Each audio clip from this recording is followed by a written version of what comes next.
1952, mês de novembro, Nova York, 4 da manhã.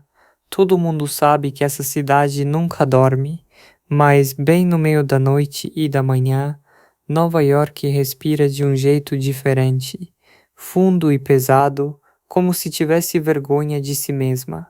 Os clubes de jazz da Rua 52 fecharam, os letreiros de neon se apagaram um por um. A multidão do turno da manhã ainda não lotou o metrô. Existe um momento entre dois mundos, que não pertence a nenhum dos dois, que pertence apenas a si mesmo. É nesse momento que a cidade tira a máscara, sem o zumbido da multidão, sem o brilho ofuscante das luzes, apenas um frio atlântico que corta até o osso. O vento que vem do Hudson rasga a nona avenida como uma lâmina de serra. Páginas de jornal amareladas dançam sobre as pedras da calçada. Cheiros sobem das ruelas, o odor abafado de carvão das padarias, a acidez do café barato dos restaurantes que ficam abertos a noite toda. Para um homem que conhece essa mistura de cheiros, para alguém que passou a vida toda no ringue, esse não é um cheiro qualquer, é a geografia de uma academia de luta. No terceiro andar de um velho depósito em Greenpoint, uma única luz amarela filtra pelo vidro embaçado. Acesa a noite toda, lá dentro o mundo foi reduzido à sua essência mais pura. No centro exato do assoalho de madeira surrado, um homem está ajoelhado imóvel, olhos fechados, costas eretas como uma estátua esculpida. A respiração tão profunda, tão lenta. Quem tivesse de fora poderia pensar que ele está dormindo, mas esse homem não veio aqui para dormir.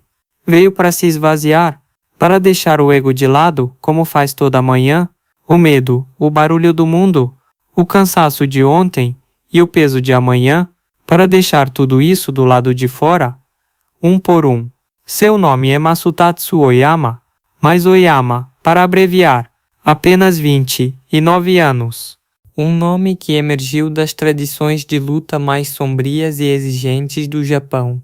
Um homem que veio de dentro da solidão e da montanha, alguém cujo nome carregava um peso físico em sua terra natal, que ao mesmo tempo fascinava e amedrontava as pessoas. Há 3 semanas na América, e ainda não entendeu essa cidade. Nova York é grande demais, barulhenta demais e segura demais de si mesma. Como se toda manhã acordasse sabendo exatamente o que acontece no mundo, sem questionar, sem hesitar. Nessa cidade ninguém para respirar por um minuto. Todo mundo corre, mesmo sem saber para onde. Correm porque acreditam que se pararem vão se perder. Mas Oyama parou e está se aprofundando por dentro. No Japão, quem não conhecia seu nome conseguia entender tudo ao ver a expressão no rosto das pessoas que o temiam. As histórias tinham se espalhado por todo lugar. O homem que viveu sozinho por 14 meses na montanha Minobu, batendo nas árvores até as mãos sangrarem, praticando formas por milhares de repetições do pôr do sol ao amanhecer, comendo as frutas e folhas mais amargas para sobreviver, e depois mais 8 meses na montanha Kiyosumi, dessa vez mais difícil, mais implacável, mais profundo. Quando desceu da montanha, suas mãos tinham mudado, não só fisicamente, mas também em compreensão. A violência tinha se tornado algo diferente para ele, algo menor. E então vieram os touros. Estava registrado que ele havia lutado contra 52 touros pelos 4 cantos do Japão, matou 3 com um único golpe, quebrou os chifres de 49 com as próprias mãos. Quem via as mãos de Oyama entendia tudo. A terceira e a quarta junta da mão direita estavam afundadas e calejadas. Anos batendo em árvores, pedras e ferro as tinham deixado assim. Suas mãos já não eram mais parte do cotidiano. Eram armas precisas. No Japão, seu nome era um aviso. Mas em Nova York, nada. Ninguém o conhece, ninguém sabe quem é. Ninguém olha 2 vezes. No meio das ruas lotadas, com seu 1,70 de altura e olhos puxados, parece igual a centenas de outros imigrantes asiáticos. Essa invisibilidade, esse anonimato, de uma forma inesperada, o faz se sentir livre como nunca antes. Exatamente às 7 da manhã, ouviu-se o barulho pesado da fechadura de ferro da academia. Lou Ferrante subia as escadas com as mãos enfiadas nos bolsos, cabeça baixa, tremendo de frio, quando viu uma figura na frente da porta e quase caiu. O homem estava lá como se esperasse há horas, no frio cortante da manhã, com apenas um casaco de algodão fino e desbotado, como se nada estivesse acontecendo. Meu Deus, meu filho, disse Lou, recuperando o fôlego.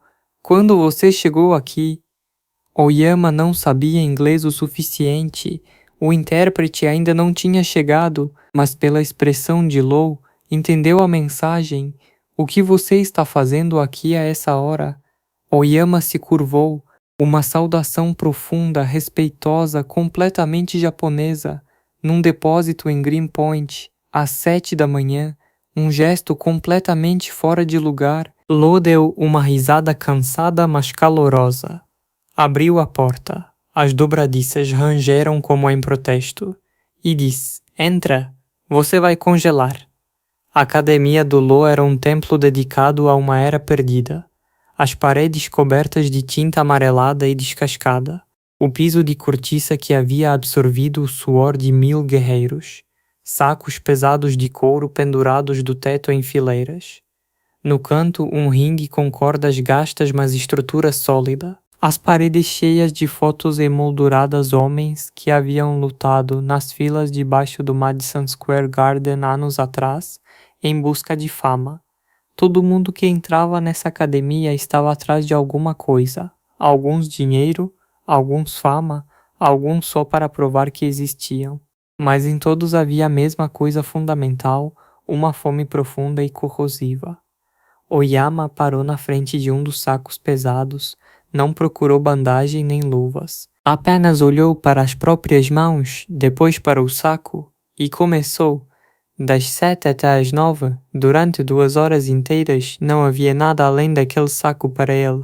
Não deu uma única pausa, não fez um único som. Lou ficou sentado atrás da sua mesa, com o café morno, observando. Contou aquela manhã para todo mundo depois. Viu os maiores boxeadores passarem por essas portas. Mesmo o melhor fica sem fôlego depois de 20 minutos. Porque era exatamente isso. Num soco padrão, a energia se dissipa no ponto de contato, fica na superfície, cria som em movimento, mas não entra. O soco de Oyama era diferente. A energia não ficava na superfície, atravessava. Um golpe projetado para chegar aos órgãos por trás dos músculos, aos ossos, à estrutura interna. Um golpe desenvolvido contra a armadura. Essa diferença técnica seria a única coisa que importaria depois que o sol se pusesse. 1/4 da tarde, a atmosfera da academia mudou. A multidão comum da manhã havia se dispersado e em seu lugar vieram homens sérios. Os mais sérios chegaram junto com o acampamento Callahan. Jimmy Callahan entrou como um raio. Ele mesmo, seu treinador Sal Greco, 2 parceiros enormes de sparring e um jornalista que Lou havia convidado, Frank Doyle, do Sports Chronicle, cigarro pendurado nos lábios, caderno de notas debaixo do braço, ceticismo nos olhos. O editor tinha dito: vai lá ver se aparece alguma coisa interessante. Tem um karateca japonês. Dizem que vai enfrentar um boxeador. Quando Doyle entrou, Oyama estava trabalhando no saco no canto. Doyle o viu, pausou, tirou o caderno e escreveu 2 palavras. É esse aí. Ele mesmo confessaria isso na sua coluna mais tarde. A gente às vezes acha que vê tudo numa olhada só. Você vê a altura da pessoa, estima o peso, mede a largura dos ombros e decide. A decisão de Doyle foi clara. Esse homem vai passar vergonha hoje. Mas Frank Doyle não tinha visto errado naquela tarde. Só estava olhando para a coisa errada. E essa diferença entre para o que você olha e o que você vê seria exatamente o tema daquela noite. Jimmy Callahan era peso pesado. 28 vitórias e 19 nocautes. 1,88 de altura, 92 quilos. ombros da largura de uma moldura de porta. Enquanto o treinador enrolava suas mãos, os músculos dos antebraços se contraíam sob a pele. Quando Callahan entrava numa sala, o espaço fisicamente encolhia. A maioria das pessoas se sentia menor perto dele. Era uma reação inconsciente, corporal, evolutiva. Oyama não encolheu. Essa foi a primeira coisa que Lou notou. Quando um nome grande entra, todas as cabeças viram. É instintivo. Mas Oyama não virou a cabeça, nunca quebrou o ritmo. De costas para Callahan, continuou trabalhando no saco. Lou entendeu depois. Oyama estava percebendo tudo, mas tinha escolhido não reagir. Essa distinção pode parecer pequena, mas não é. Não reagir não é fraqueza. Às vezes o maior poder está na decisão de não se mover. A apresentação foi feita pelo intérprete. Callahan estendeu a mão. Oyama apertou. Algo passou pelo rosto de Callahan. Havia algo errado no aperto. A mão de Oyama era menor, mas não tinha a maciez de carne e osso. Era como se o homem fosse parte do próprio edifício. Você quer fazer um sparring hoje à noite? Perguntou Callahan. Um leve sorriso nos lábios. Só uma exibição leve para os amigos. Sem regras, disse Oyama pelo intérprete. Callahan riu alto e disse, como assim sem regras? Não quero matar esse homem. Oyama não reagiu ao riso. Voltou para o seu canto e esperou tranquilamente. Às 6 a academia estava irreconhecível. 30 pessoas estavam espremidas lá dentro naquela noite. Homens do Brooklyn, do Bronx, jovens lutadores, apostadores e mais jornalistas. O ar estava carregado de fumaça de cigarro e expectativa. No canto vermelho, Callahan estava aquecendo sem mais sorrisos. 30 pares de olhos estavam nele. No canto oposto, Oyama estava sozinho, olhos semicerrados, respiração lenta. O intérprete se curvou preocupado e disse: Jimmy é muito bom, patrão. O gancho esquerdo é muito rápido. Por favor, tome cuidado. Entendo, disse Oyama em voz baixa, sem nenhum traço de tensão. A voz de alguém enunciando uma verdade matemática. Foram chamados ao centro do ringue. Callahan assumiu a postura clássica de boxe. Pé esquerdo à frente, mãos no queixo. A memória muscular de 10 anos, curvada como um arco tensionado. A postura de Oyama era completamente diferente. Mais aberta, mãos na altura média, dedos abertos, corpo levemente inclinado para a frente, não agressivo, como alguém tentando ouvir um sussurro. Sal Greco se debruçou pelas cordas e disse: Esse homem sabe lutar? Os primeiros 10 sás passaram em silêncio. A maior parte da plateia estava decepcionada. Os lutadores só se encaravam. Oyama estava lendo Callahan formalmente. Não estava olhando para o rosto ou para as luvas. Estava olhando muito além disso, para a verdade do corpo, para aquela estrutura por baixo do movimento, e viu o seguinte: o ombro esquerdo, antes de Callahan desferir um jab, o ombro esquerdo cai uma fração de milímetro, quase impossível de perceber, mas estava lá, todas as vezes. O calcanhar direito, quando um gancho estava vindo, o calcanhar direito se erguia levemente, era o sinal da transferência de peso. E mais uma coisa, quando Callahan se movia para frente, os quadris ficavam à frente do centro de gravidade. Uma pequena falha enterrada em 10 anos de hábito, sem importância para mais ninguém, mas para os olhos de Oyama era um mapa. A luta havia terminado naqueles 10 silenciosos, muito antes de a multidão perceber. Callahan perdeu a paciência e atacou. Desferiu um jab de teste, rápido e limpo. Oyama moveu a cabeça alguns centímetros para a direita, o soco passou pela orelha. Segundo jab, mais forte dessa vez. Oyama desviou de novo, errou de novo. A plateia ficou em silêncio. Não era sorte. Uma vez pode ser sorte, 2 vezes não. Callahan foi para a combinação.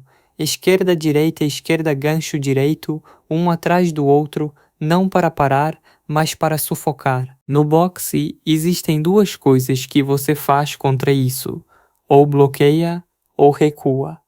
Oyama deu um passo para a frente.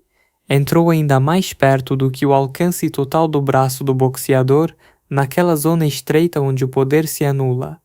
Os 3 socos seguintes bateram no ar vazio.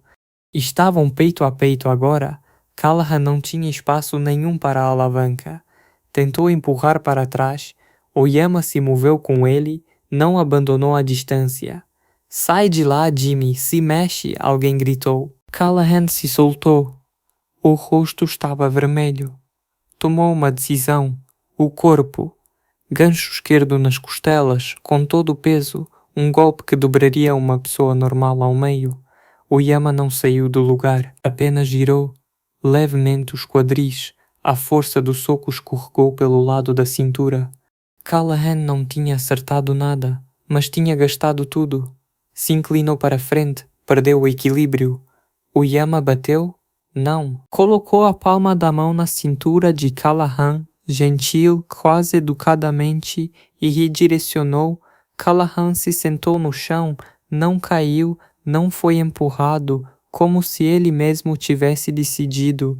Naquele momento na academia não havia nenhum som, apenas o tic-tac do relógio na mesa do Low. Callahan se levantou, olhou para o treinador, depois para Oyama. Continua, disse.